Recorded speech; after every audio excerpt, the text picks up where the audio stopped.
Hi, I'm Phil Ashey from the American Anglican Council, and we are continuing in this wonderful introduction to the 2019 Book of Common Prayer. We're at the section on the Holy Eucharist which begins on page 103, and I invite you to take a look at this.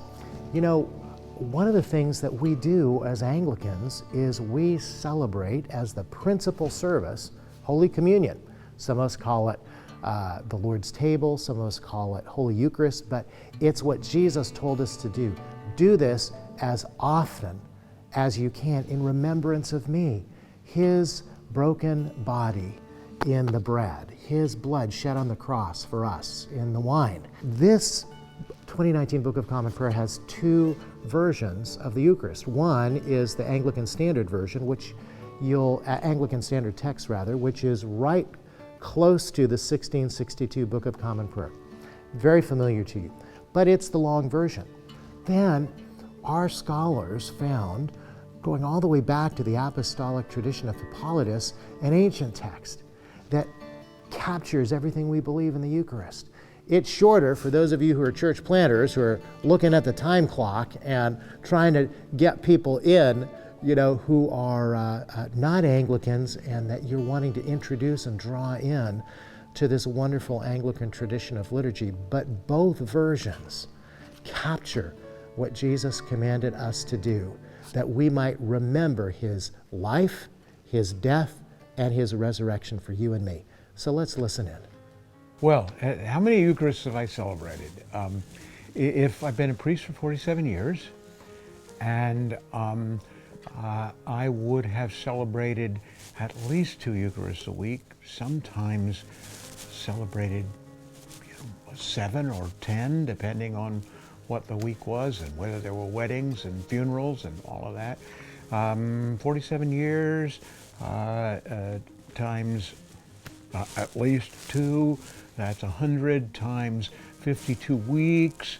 That's 5,000 Eucharists at least? Well, you'll notice in the 2019 prayer book, I don't remember exactly how it's written, but it says something like the Lord's Supper, commonly called Holy Communion or the Eucharist. So we just about cover all the bases.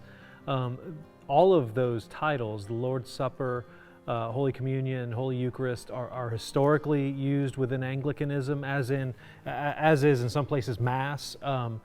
The Bible uses all those phrases. Eucharist, of course, in the sense of thanksgiving. It's a Greek word for thanksgiving.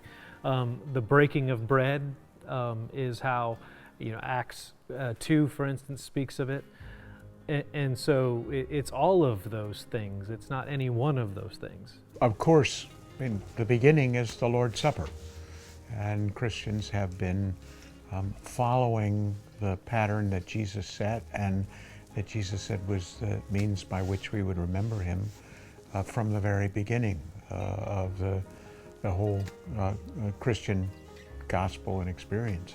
The reason there are 2 versions is the liturgical renewal of the second half of the 20th century. Liturgical renewal came about with really the end of the 19th century and the first half of the 20th century discovery of many texts that had not been known at the Reformation, which actually gave the Church more clarity about what the Eucharist, the Holy Communion, looked like in the early years of the Church. The apostolic tradition, which is a 3rd century work, which describes how communion was celebrated even before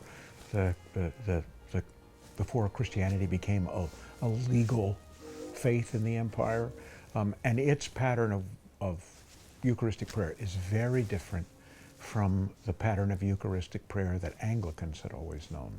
There are 2 rites because one represents the way Anglicans have always prayed, and the other one is more nearly how the ecumenical consensus came together in the second half of the 20th century and said, let's use these rites which look more like what the early church prayed.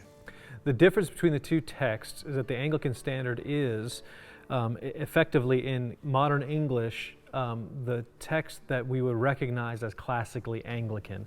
I have parishioners who came from either a 28 prayer book background or came from Rite 1 in the 1979 prayer book, and they all say to me, the Anglican standard, my gosh, that sounds just like what we're used to.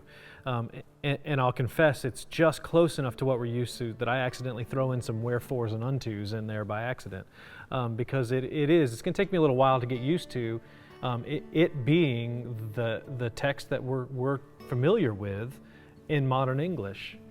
The renewed ancient text, particularly for those of us coming from the tradition of the last 50 years, is very, very familiar. So counterintuitively, it's the most familiar rite for a lot of my parishioners. And for me, I grew up Roman Catholic. I was born just a few years before the 79 prayer book was published. And so it is the most like what I'm used to. So for those of us who grew up in this period in the church, it's very, very familiar.